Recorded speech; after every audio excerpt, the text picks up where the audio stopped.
we are the temple of the living God, as God has said, I will live with them and walk among them, and I will be their God, and they will be my people. 2 Corinthians chapter 6, verse 16. Luke chapter 1, verse 37. For nothing is impossible with God. Luke chapter 1, verse 37. John chapter 1, verse 29. The next day John saw Jesus coming towards him and said, Look, the Lamb of God, who takes away the sin of the world.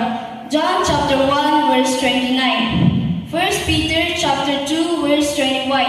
Christ suffered for you, leaving you an example that you should follow in his steps. 1 Peter chapter 2, verse 21. Psalms chapter 138, verse 1.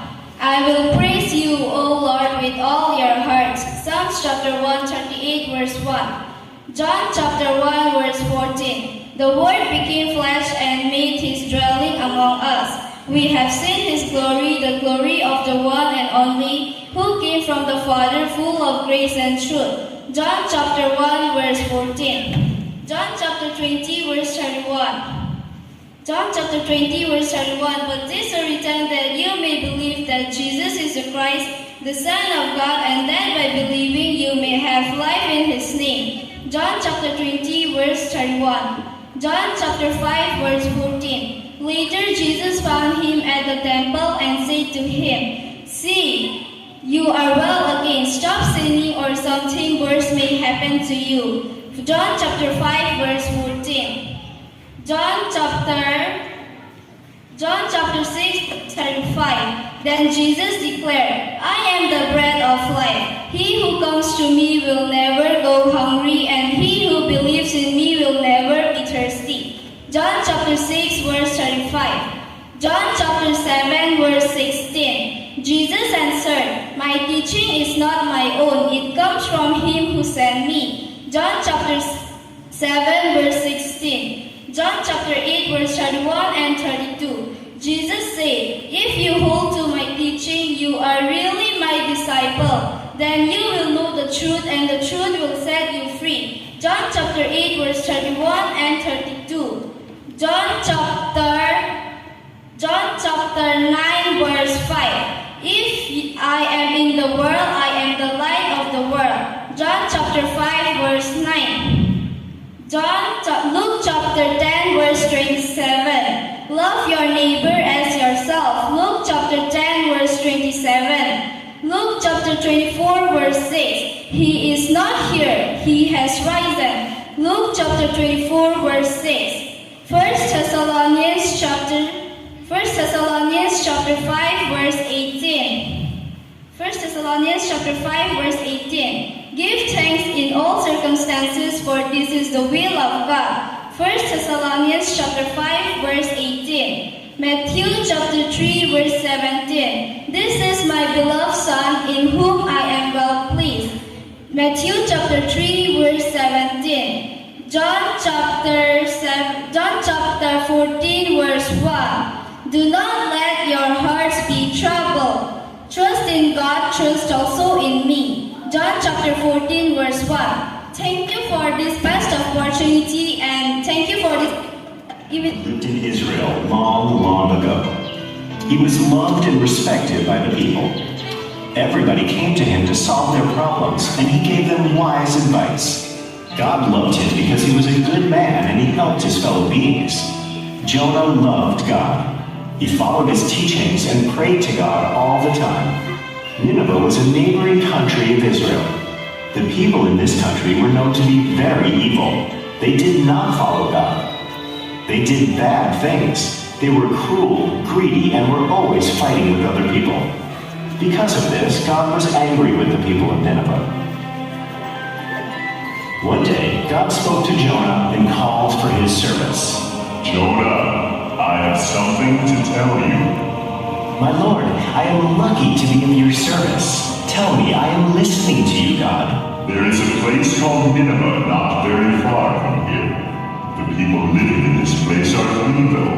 They steal from each other, kill their own brothers, and do a lot of other evil things.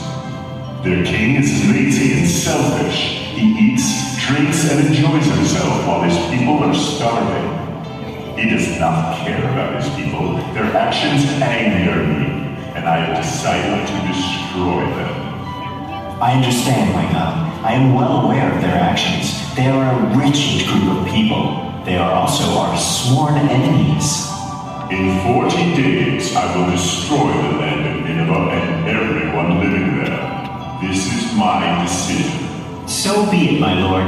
You have told me all of this. But I still do not understand how I can be of service to you.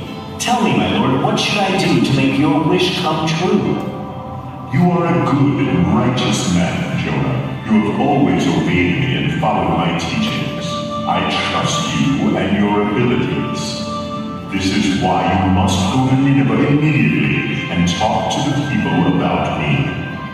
They do not know me. You must speak about my love. You must tell them to change their ways and become good people. Only you can do this.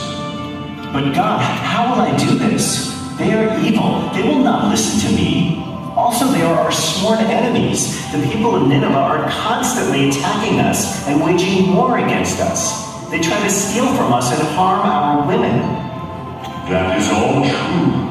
But still, you must go and talk to them. They will have a second chance through you. If they fail, they...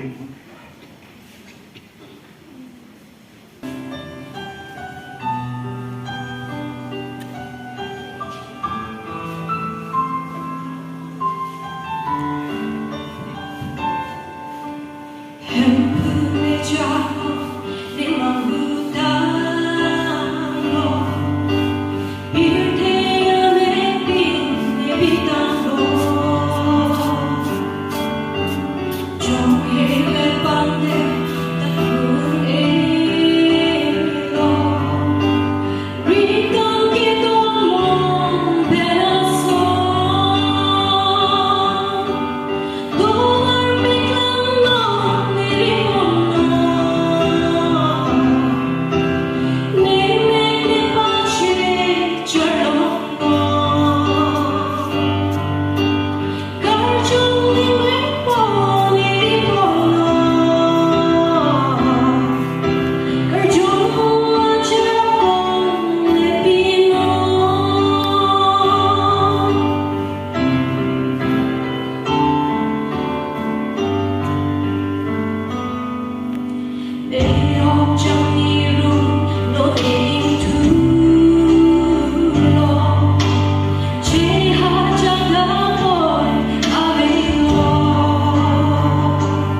new schools.